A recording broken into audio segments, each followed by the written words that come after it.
Hello and welcome to the Pirates vs. Ninjas Paladin card showcase. Let's get right into the cards. First of all, we have a spell, a common, 1 mana of course, secret. When a friendly pirate dies, equip a random weapon of the same cost. So this is a very strong secret in a pirate deck. You play it, it's only 1 mana, it's very easy to get in there, and you get to equip a weapon of the same cost, which is potentially bonkers. When you have things like Dread Corsair, which is 4 mana, and gets discounted, this card gets to be insanely good. And when you have other cards, you know, Sky Captain Crag is technically 7 mana, but with a bunch of pirates, he's cheaper, and if he dies, you get a Gore Howl. You just get a Gore. That's insane. That's redonkulous. You get a Gore Howl, and that's just crazy. And even if something, you know, cheap dies, you do get a respectable weapon. Really, this is an insanely strong card in a pirate deck. Next up is Penny and Polly, 4 mana 4/2 pirate. Battlecry and Death Rattle give a random friendly pirate Divine Shield. This is very, very strong, of course. Divine Shield is an insanely good effect. Of course, the downside is you do have to be playing pirates, and they already have to be around. It's also random, which means it's a bit tricky to control. However, you do get 2 potential Divine Shields here. However, the second one your opponent can try to prevent by simply making sure that there are no pirates around to get it put on. However, you can of course guarantee the first one, and then you have a very solid minion on your hands. Next up is the Silent Protector, a 1 mana 1/1 ninja. Battlecry give a minion with stealth Divine Shield. Very strong minion to put into a ninja deck, since many ninjas do have stealth, or just simply a deck with a lot of stealthed creatures. Next up is Eternal Protection, 3 mana, give a minion. Whenever this minion attacks, it gains Divine Shield. This card is very strong because it allows whatever minion you put it on, assuming a friendly minion, to trade for free, if that makes sense. You put it on, you know, your 2 mana 3/2, let's say. You can attack the opponent's 2 mana 3/2, and it gets Divine Shield right before it attacks. It attacks it, the Divine Shield goes away, and you still have your minion. Then the next turn, you can attack something else, and you still have your minion. If you attack the opponent's hero, it just has a Divine Shield to protect itself. And if you can get a Divine Shield every turn with this card, you are getting an insane amount of value and an insane amount of just problems for your opponent, because every turn they're going to have to try to deal with the minion, and it's a bigger threat than it normally would be because any minion they play is going to lose that much health, if that makes sense. You know, if you have a 3 attack minion, if they play a 6 health minion, that trades evenly now because of the Divine Shield. So every single turn they have to worry about getting rid of this, and if they can't get rid of it, it could easily win you the game. Next up is Mrgrgl of the Light, a 3 mana 2/4 Murloc, Inspire. Add a random Paladin card to your hand. It's a somewhat simple effect on a strong statted minion with a very good Inspire. You know, a random Paladin card to your hand is pretty good, especially considering you are a Paladin if you're playing this, I would assume, and getting a Paladin card is pretty good because you're a Paladin. You like Paladin cards, believe it or not. You put them in your deck very often, so you would want a lot of Paladin cards. And having all those Paladin cards, plus just a strong static minion that you can play on turn 3, as well as being a Murloc, meaning the Murloc Knight can summon it,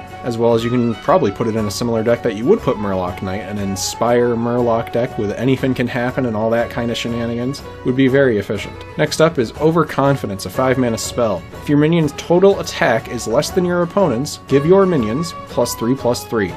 This is an insanely strong buff card that only works under a very specific situation, where you are losing, quite frankly. If your minion's total attack is less than yours, you get a huge buff. Paladin very often has a few 1/1s lying around from the hero power, and this card is sort of like a Quartermaster, but a little bit better and a little bit more specific, and also you don't get a minion out of it. So you can give all your little 1/1s +3/+3 and start using them to attack the opponent's minions. However, if your opponent doesn't have anything, if they're playing a hardcore control deck and they don't have very many minions around, this card is completely useless and won't help you at all. However, when you are under their attack stat, when you are losing as far as the total attack is concerned, this card is absolutely bonkers and a completely devastating card for your opponent to deal with. Next up is the Stealthy Inquisitor, a 1 mana 1/3 pirate. Your hero power becomes summon a 1/1 pirate. A very simple card, a sort of parallel to the Vilefin Inquisitor from the Whispers of the Old Gods. And notable also that now that having 2 cards that do the same thing like this allows you to, you know, maybe not even put it in a pirate deck or a Murloc deck, but instead make an Inspire deck where you can keep on using this 1-mana cheap card to refresh your hero power and inspire multiple times in a turn. And our next epic is the Stealthy Inquisitor, the same thing but with ninjas. And again, having all these different cards allows you to refresh your hero power over and over and over, and just fill your boards with all kinds of 1/1 tokens and inspire all your minions. Very heavy amount of inspiration coming out of these cards.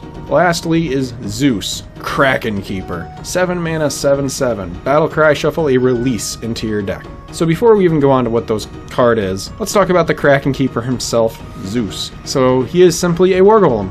He doesn't do anything fancy, he's a war golem. So he's not awful, but he's also not great. And the release is a 3-mana spell, shuffle the Kraken into your deck. Now that is not a very appealing idea. The Kraken has to be an impressive minion to warrant a card that does nothing. It just costs 3 mana and it'll do something eventually. It's incredibly slow, an incredibly control-oriented card. And the Kraken is a 10-mana 12/12. When you draw this, silence and destroy all enemy minions. That is a very good effect, possibly even worth the slowness, but only against an enemy control deck. An enemy control deck that knows there's a Kraken in your deck is going to be scared to play any minions. Any at all. Because if they do, they run the risk of it getting instantly just eaten alive by the Kraken. However, that gives the Paladin a good opportunity to spam 1/1s, not even using cards, because the opponent is scared of committing too many creatures to the board because of the threat of the Kraken. It's a very, very slow card. Very, very, very slow. The release doesn't even cycle itself, it just shuffles the Kraken in, and it's fairly expensive. But it is very, very powerful in a control versus control matchup. It is a huge minion, and when you do finally draw the Kraken, it's going to completely wipe the enemy board, except for weapons that they have, and then it's like a free turn for you to play whatever you want. It's free. You know, you can play the Kraken, you can play the 10-mana 12/12, and your opponent has to do something. They won't have any minions to deal with it. They'll have to use their hand, and maybe their weapon if they have one, to deal with the 12/12. That's really tricky for some decks if they've already used their removal. And Zeus Krakenkeeper also warrants some removal, as he is a 7/7. He requires something to answer him, either a bigger minion or some kind of a spell, and it's going to be difficult to do that with many types of decks. However, in the fast aggro matchup, or just sort of a mid-range matchup, this card is going to be very difficult to use effectively. Similar to how Elise Starseeker is difficult to use effectively in those matchups. It's a control tool to win the late game control the same way Elise is, but in a much more grandiose way. That is the Paladin card set. Thank you so much for watching, and I'll see you in the next video.